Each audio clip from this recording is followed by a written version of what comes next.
Welcome to a historical analysis, the evolution of Sharia between the Quran and Caliphate legislation. This documentary traces how early Islamic rulings, rooted in the foundational prophetic era, transformed under the administrative and political needs of successive caliphates. Sharia is often presented monolithically, yet its current form is a complex tapestry woven from two distinct threads: the eternal divine guidance and the variable, human legislation enacted by early Islamic rulers. Our journey begins in the 7th century Arabian settings, moving chronologically through 1,000 years of political and legal development, from the simplicity of Medina to the imperial courts of Damascus and the intellectual hubs of Baghdad.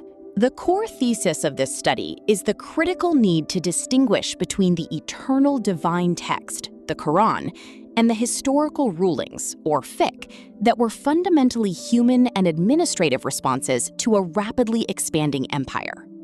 We start with the prophetic era, the foundation of Islamic rulings. This period was characterized by flexibility, adaptation, and an emphasis on the individual's spiritual relationship with the divine.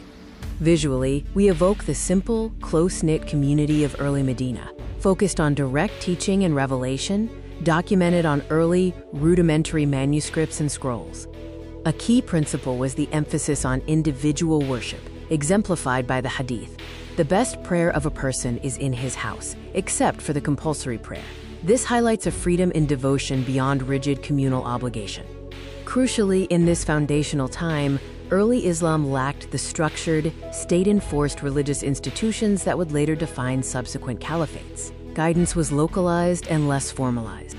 The landscape changed drastically with the expansion of the caliphate under Umar ibn al-Khattab. Faced with administrative realities and a vast new territory, Umar initiated the first major institutionalizations of Islamic practice. Umar made several key rulings. He gathered people for Tarawih prayers, calling this organizational move a, quote, innovation or bid'ah. He also changed the ruling on 3 divorces in one sitting to be final, using it as a strict disciplinary measure. Furthermore, he established the Diwan, the state registry for taxes and salaries. It is paramount to understand that these rulings, Tarawih congregation, the strict divorce penalty, and the Diwan, were born out of administrative ijtihad, human political and economic necessity to govern an empire, not new divine revelations. Caliph Uthman further expanded these administrative norms. Recognizing the growing population and bustling markets, he added the second adhan, or call to prayer, on Fridays. This was a purely practical civic action designed to alert people far from the mosque. Yet, over generations, this simple administrative addition merged seamlessly into the sacred religious ritual, demonstrating how human precedent can be formalized into religious law.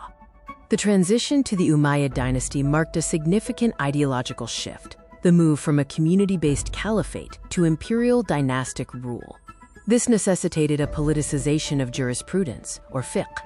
Our visual journey moves to the Grand Umayyad Mosque in Damascus, symbolizing the new seat of centralized power, where imperial decree began to influence the interpretation of law. Political stability and the centralization of the vast empire required a unified legal framework. Thus, the Umayyads sponsored a state fiqh, designed to legitimize and stabilize the new imperial authority.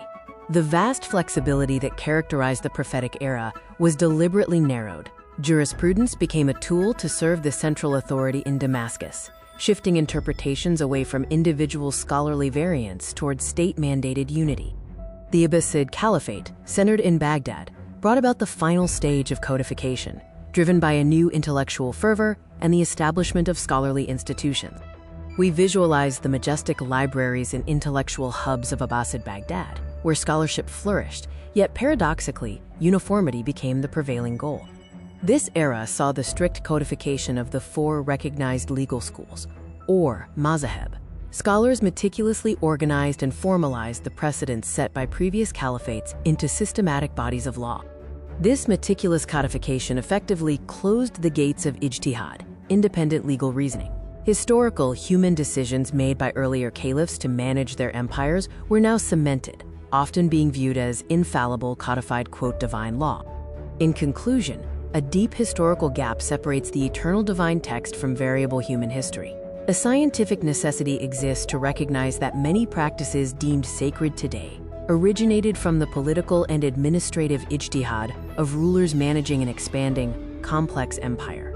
This video was produced at the request of Mr. Firas Al Moneer to present a deep historical analysis of the development of Islamic jurisprudence for Google Docs.